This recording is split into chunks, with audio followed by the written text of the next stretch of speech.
Hello guys, welcome to my channel. In today's video, I'm going to show you how to fix Crimson Desert error. The graphics device is currently not supported.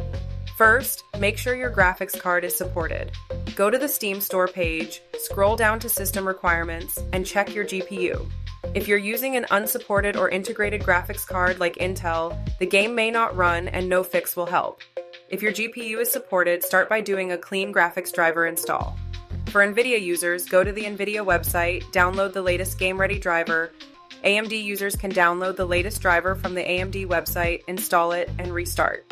Next, make sure the game is using your dedicated GPU.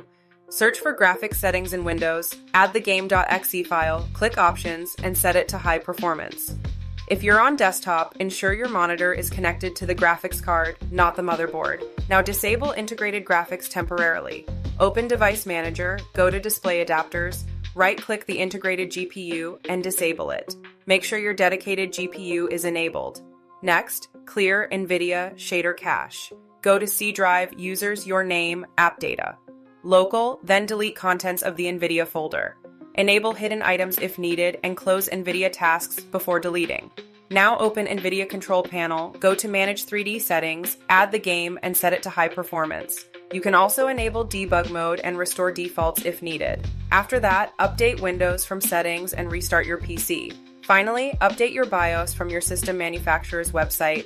After completing all steps, launch the game and check. So that will be all. Thank you so much for your time, and please like this video and subscribe to my channel.